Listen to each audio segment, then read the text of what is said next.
We are bringing on our next guest, and this guest actually was someone that I saw on Shark Tank, and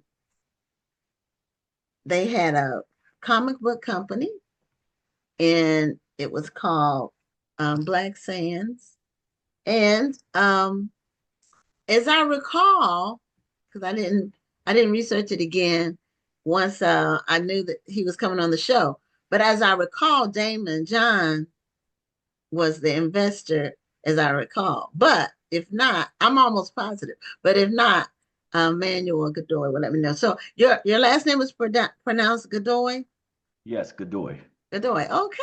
Well, welcome to Black Authors Matter TV. I was intrigued by just your efforts and everything that and your company is a family project, right? No, yes. Me and my wife founded the company back in 2017. Okay. And do you have any of your work with you that you can like hold up? Yeah, I got one of these Okay, right you just here. happen to have it right there. Okay. Black Sands. Okay. I love And guess who's prepared to have that book with you. yes, you had it right there. And you all are doing some amazing things. How many editions of your comic books do you have now? I think we've done roughly 68 chapters in the Black Sands Publishing House, and that equals up close to like 18 hardcover books, right? Because they're collections. So all the Okay. hardcovers are like 3 to 5 chapters each.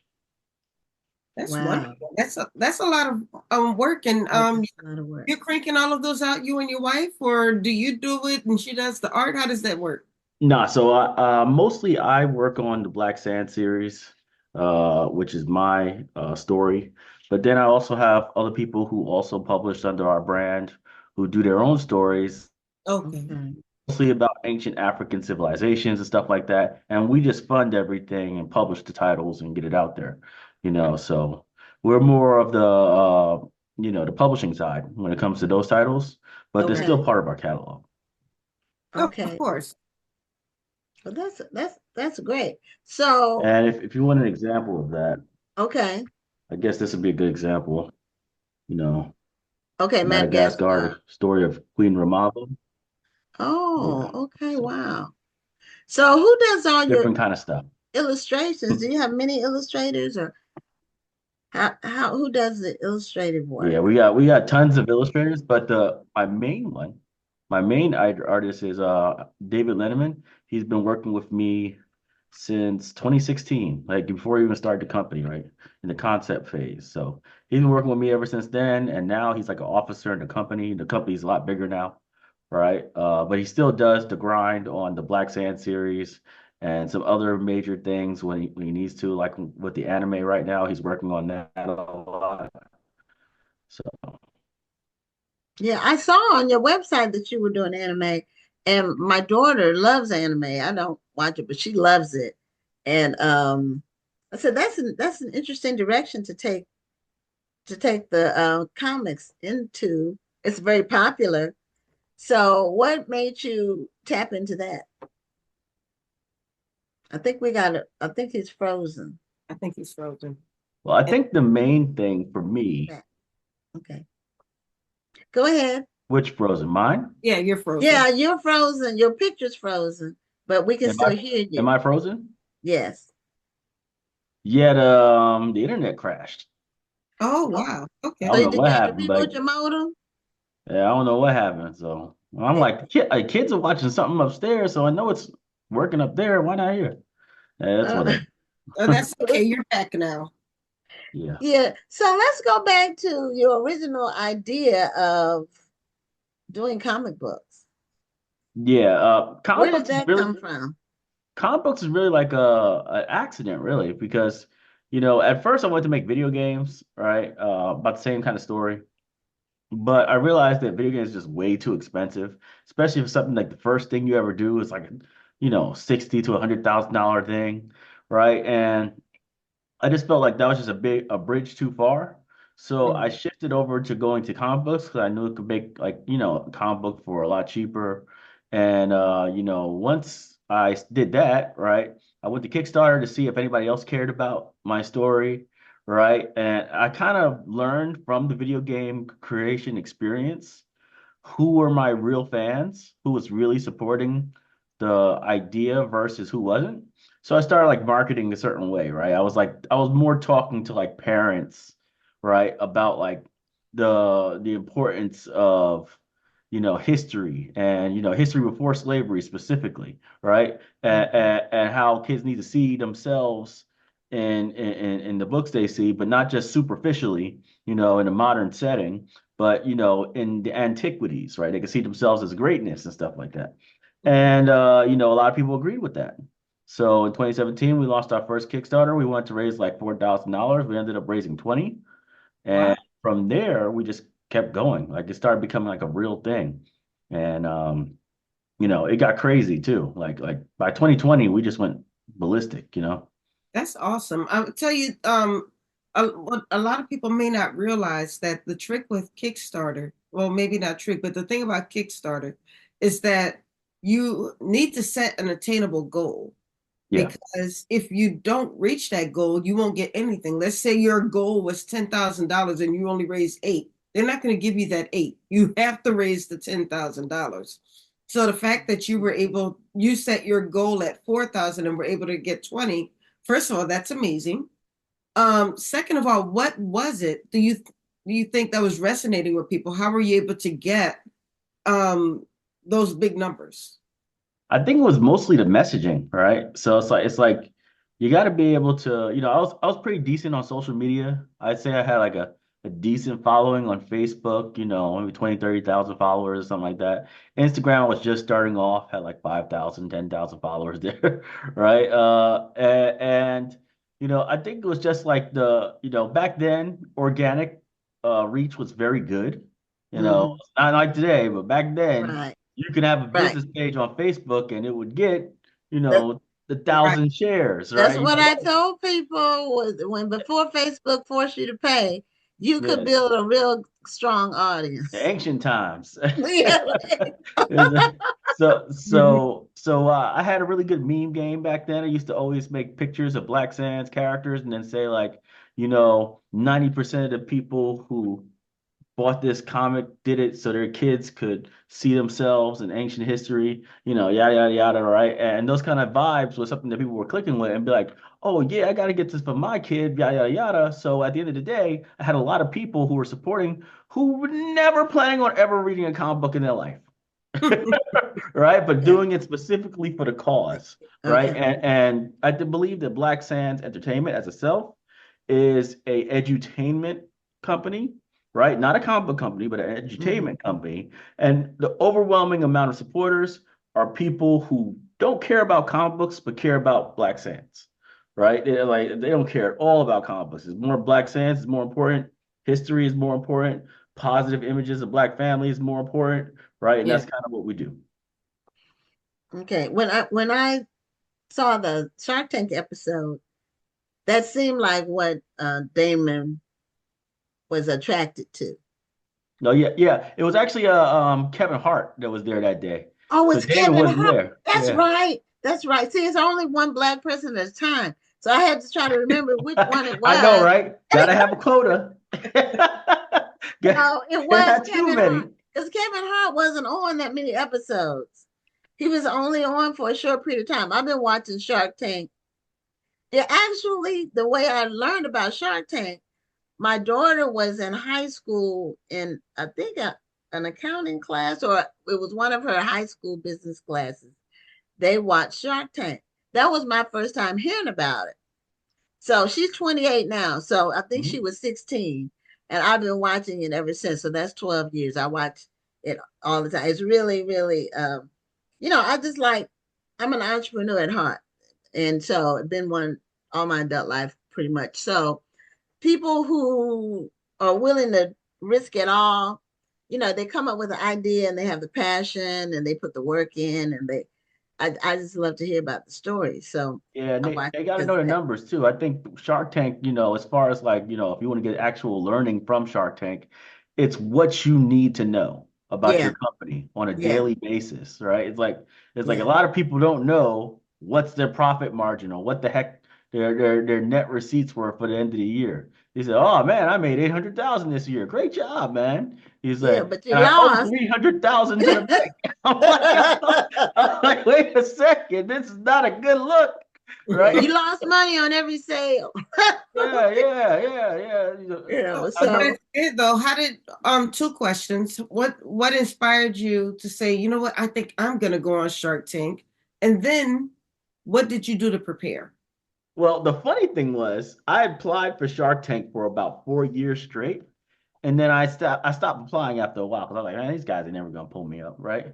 And then randomly, they called me the year Wow. I didn't apply. They were like, "Hey, your company's doing pretty well. I was wondering if you wanted to be on the show. We never had comic books before." I'm like, "What?" So I'm like, "Yeah, of course I'll be on the show, right?" Yeah. And by then I was killing it. I was killing it by then. So I knew no matter what, I was gonna get an offer, period. Because there's no way a company doing the numbers I was doing at the time was gonna not get an offer.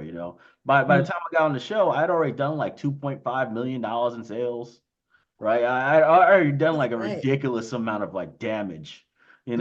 and I knew all my numbers, knew everything else. I was like, yeah, we about to kill them when we get on there. And they called me up and they said maybe like 3 weeks before the taping. And they were like, Okay. "Hey, just to let you know, I got some good news and I got some bad news." And I was like, "All right, give me the bad news first. I want drama, right?" He said the bad news is Damon John ain't gonna be there that day. And I'm like, "Damn, man, that's probably the guy that's gonna be most resonated with the story, right?" So I'm like, oh. He said, "But I do have some good news." And he's like, "Okay, what's the good news?" He said, "Good news is Kevin Hart's gonna be there." I'm like, "Kevin Hart?" So I'm like, Damon got upgraded, right? So I'm like, cool. Listen, if I win him over, then it's game over because he's the entertainment guy. So he Yeah. does his movies and stuff like that. So if I can do Right. that, I've proven it, right? So we got the deal this on the show, right? Hmm. Now we ended up not doing the deal at the end of the day because there's just so much control. I don't want to lose my power. I don't lose my ability to actually run my own company, right? Running on other people's time too sucks. So it's like they Mm. got a lot of things going on. You gotta wait and wait and wait, and And the eventually, whole point in being an entrepreneur is that you don't have to wait for somebody.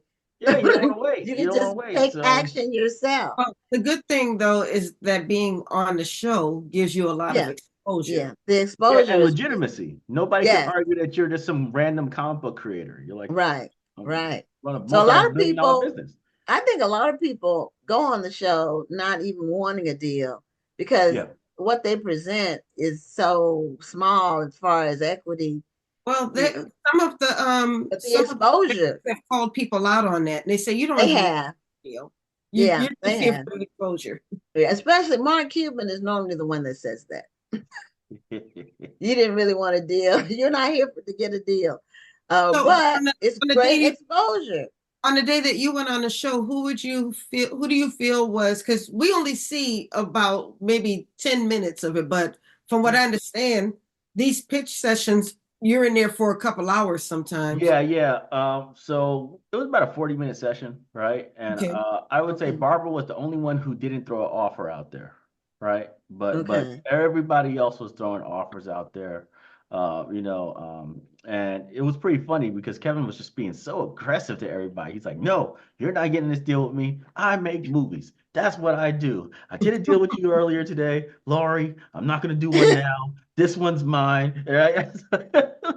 Lori's like, "I just read through every single page of this book, and I think women in America will love this no matter who they are. This is a great thing to do together. You're not getting this deal, Laurie. I already had one with you. It's my deal. I make movies. I do this. And I try to be a jerk about anything, but I make movies. That's what I do." I'm like, Kevin, man. Yeah, Like I he Like, want. was calm down, aggressive, but we're he was talking. he was only on there for like maybe 4 or 5 episodes. Yeah, he's He on was two episodes. Special guests, they show up only like twice or something, but Oh, okay. I knew it was a limited number because Damon is the resident black investor. Uh, but But he's then the original. He was on the show since yeah, the he beginning. was from since the beginning. but they've had they have that new guy that's the part owner of the Falcons, Atlanta uh, Falcons. I don't remember his name, but he's a new guy that they have on this season. That Hmm. he's been on a few episodes, and it seems like they've had somebody else black on too, but I can't. I've been watching it for 12 years, and I don't think I miss any episode because I record it, and so Yeah. if I'm not, I just watch it later on. Yeah, And I one just thing, one go one ahead. thing is like when it came like the Shark Tank deal it fell through, right? Because it wasn't moving fast enough. But eventually I got a new deal with Carl Reed, who just left Limeforge. He was the president of Limeforge Animation for the entire time it was created. He was a co-founder of that. And when he left, he only left because he was sick of doing these huge big budget movies that take like 3 or 4 years, $80 million for like Transformers or something. And it's like you're not gonna make any money on this. It's a project made for vanity's sake to say you made a Transformer movie. And he's like, it doesn't make any sense. We got a lot of pitches that come to us all the time that we think will be banger movies that we could do for like 5 million.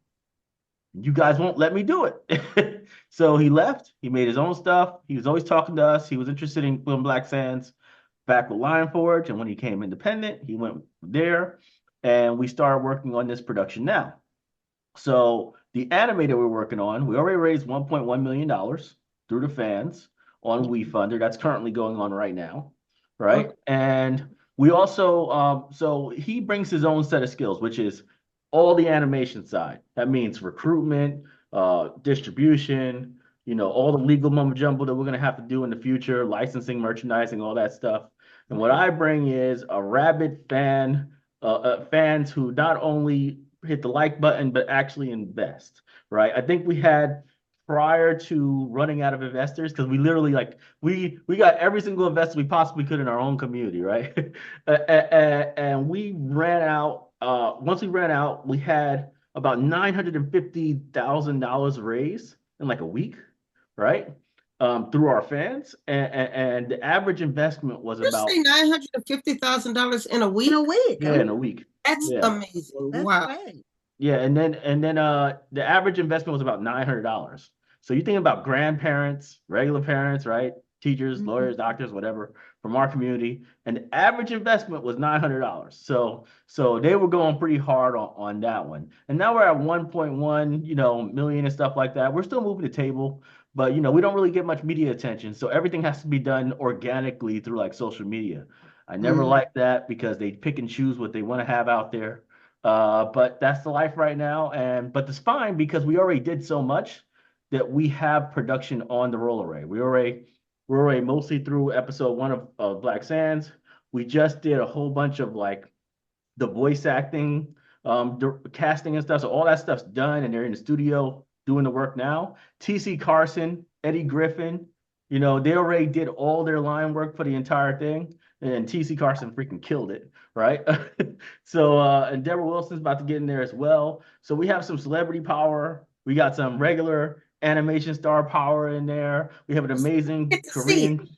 Yeah, it's just cool. It's something that's already on the road, and because it's already on the road, we can actually finance the rest to make up for the gap, right? And eventually, if we do hit our maximum goal on WeFunder, we'll be able to pay a lot of that finances up front, so we don't have to worry about, like a huge interest rate, hitting us later on. But if we can't, we still get it done no matter what. It's slightly more eating into the profits, right, for all the investors if we don't max out, right? We're going to max out. That way we could pay off the debt immediately. We're not going to stop production because we only have 1 million to do it.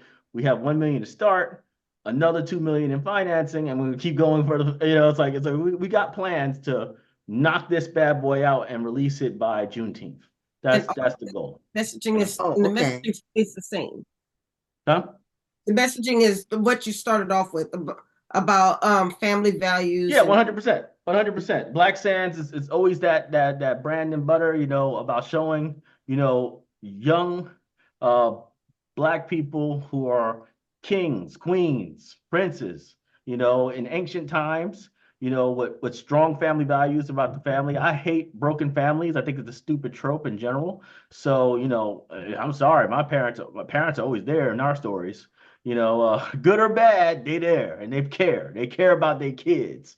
You know what I'm saying? Yeah. And these kind of things is what people bring it to the table, right? When you look at the actual like commentary from the fans, that's what they're Mhm. saying. They straight up saying, I want this because I know what it does for my kids and my grandkids, and I'll make sure that they have access to it. And it also helps that everybody's a profit sharing investor because it's a movie. So there's no stock involved, there's no 10-year plan, right? Hits the movie theaters 2 months later, checks are being cut, right? Here's your Oh. percentage Oh, okay. So it's gonna be in theaters, or are you gonna do in streaming? theaters. In Oh, theaters. oh, Yeah, it okay. might be on streaming session platform like eventually after Hmm. that, but in theaters on So release, first no is matter gonna what. be a release in theaters first. So this is going to be one heck of a Juneteenth. Oh, we hope we make that date, man. That date matters, So Yeah, it's a symbolic release date. And now you talked about the fact that you didn't want to give up too much control.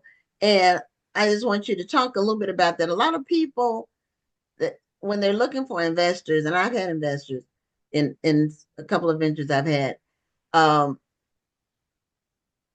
they people don't realize that you give up what you may give up, depending on the kind of deal it is. yeah, Mhm. Not every investment is a good idea. Like if they want 80% of your company, then it's not your company anymore. yeah. Well, the main thing is this, right? Uh, one golden rule I have when it comes to investors is never let someone pay for an investment because what they pay is what it's worth. They don't have to give a single thing more than the cash that they gave to you.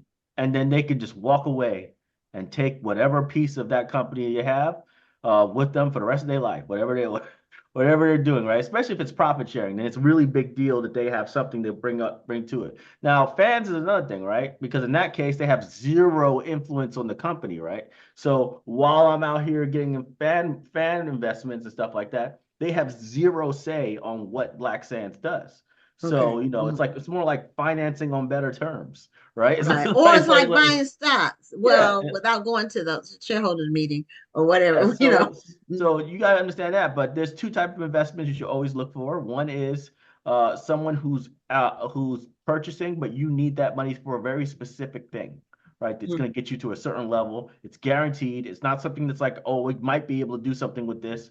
It has to be a guarantee you're going for with that money. Otherwise, don't take the money, right? You gotta make sure that happens. The other kind of investor is somebody who's a strategic partner, and in those strategic partner situations which is like what the Shark Tank deal should have been, right? You refuse the money, which is what I did, right? And then you say, hey, I'm gonna release the stock on a schedule so long as you hit certain milestones, the things that you said on TV. So long as you start moving those that thing in that direction, then I'll give you the stock and you don't have to pay for it at all. What it does is it protects your company's value because if they're not paying for your stock, what is their sweat equity worth? Whatever the hell you say it is. It could, Kevin Hart's working for you, that's $10 million, right? Whatever you want to say it's worth, right? Because that's at that point, what is their sweat equity worth? Period. He says, secondly, it protects you in case people decide not to do anything, right? So if they're too slow, they whatever, or they want to change their mind, you could just say, well, I guess we're not going to do the deal, right? Like you didn't follow the obligations on the contract. Mhm. So that was the way I got out very easily. I didn't take the money. And because I didn't take the money, 7 months later, when things weren't working out, I just walked, right? It's like hey, nobody's doing anything. So, I got to go, You went right? in with some business acumen because the average person going on that show would probably not be thinking on the level that you were, and they'd be happy to get a deal. Yeah, remember, there was like 500,000 for 30%. If I took that deal, one, I've massively devalued my company, regardless of how valuable they are. It's still massive devaluation from the $10 million valuation I already had, right? Mhm. So it would hurt the current investors. And secondly, if they gave me that 500K, right, then they don't have to do anything.